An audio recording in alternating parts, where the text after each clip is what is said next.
성도 여러분 안녕하십니까? 3월 30일 목요일이 되었습니다. 오늘 우리가 함께 읽을 말씀은 사무엘상 8장, 9장, 10장인데 그중에서 오늘은 10장 6절 말씀을 묵상하도록 하겠습니다.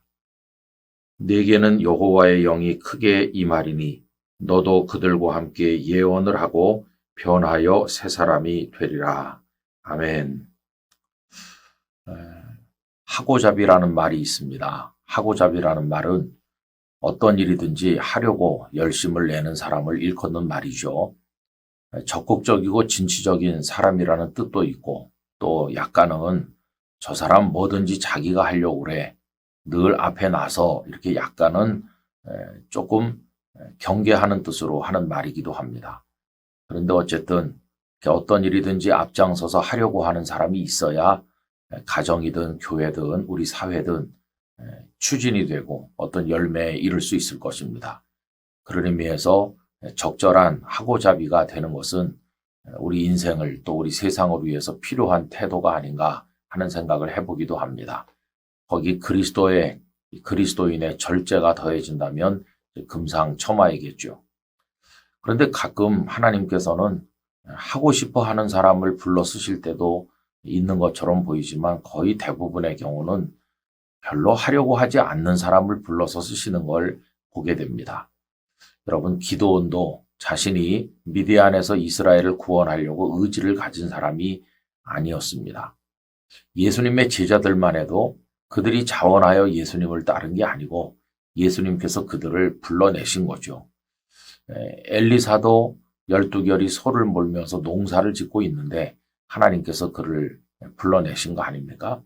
여러분, 이런 식으로 오히려 하고잡이보다는 조용히 있는 사람을 하나님께서는 불러내셔서 그를 당신의 종으로 사용하신 경우들을 많이 봅니다. 아마도 그것은 그 하고잡이들이 교만하게 될까 염려하신 뜻도 있었을 것이고 겸손한 중에 하나님의 능력으로 기름 부음을 받아서 감당하는 것이 하나님의 뜻이었기 때문이기도 할 것입니다. 여러분, 오늘날도 아마 그것은 별로 다르지 않을 거라고 생각합니다. 제가 할 수 있어요. 제가 얼마든지 해낼 수 있습니다. 저에게 맡겨주세요. 이런 사람을 보는 거는 한편으로는 믿음직스럽기도 하지만 아유, 저분이 왜 저런가 하는 생각을 할 때도 있잖아요.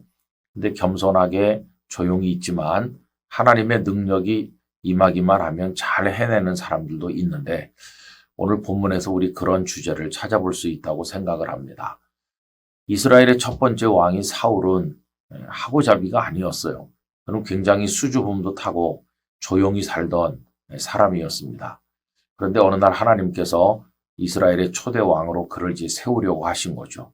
오늘 말씀은 그를 문자 그대로 변하여 새 사람이 되게 하는 겁니다. 다시 말하면 조용히 살고 싶어 하던 그를 사명자가 되도록 세우시는 과정인데 사울이 왕이 되기 위해서는 두 가지 과정이 필요했죠. 하나는 백성들이 그를 왕으로 받아들이게 하는 게 필요했고요. 또 하나는 그보다 먼저 사울 자신이 내가 이스라엘의 왕이 돼서 백성들을 지켜야 된다고 하는 그 사명감을 가지게 만드는 거, 그게 더 우선돼야 되는 과제였습니다.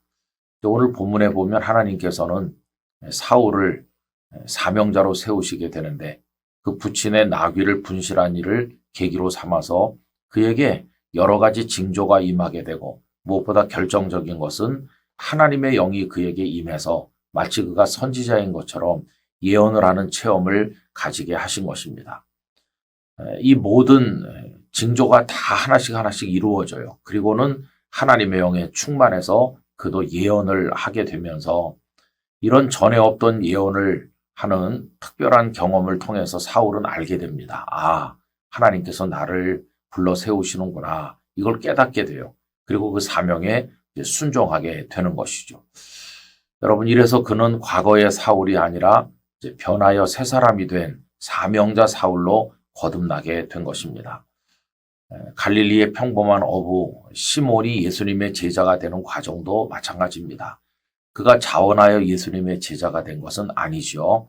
그는 그냥 평범한 어부로 살고 있었는데 어느 날 예수님께서 그에게 다가오셨고 밤새 한 마리 고기도 잡지 못하고 지친 터에 예수님은 깊은 데 그물을 내려 고기를 잡으라 하셨고 그날 엄청난 물고기를 잡게 되는 이 특별한 체험을 통해서 하나님께서 나를 부르시는구나. 이분이 바로 메시아 그분이시고 나를 따르라고 말씀하시는구나. 이걸 깨닫고 배와 그물을 버려두고 예수님을 따르게 되는 것이죠.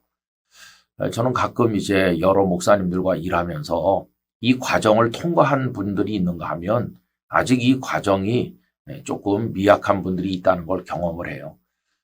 본인이 목사가 되거나 전도사가 되려고 처음부터 자원하지 않았다 할지라도 이런 하나님의 어떤 훈련 과정, 영적인 체험을 통해서 확실하게 부름받았다는 소명의식이 투철한, 그래서 자기 맡은 일에 충성하고 헌신하는 분들을 봅니다. 그런 분들은 그렇게 나서지 않고 하고자비가 아니라 할지라도 사명감이 있기 때문에 자신의 일을 다 해낼 수 있게 돼요. 성령께서 은혜를 주는 거죠.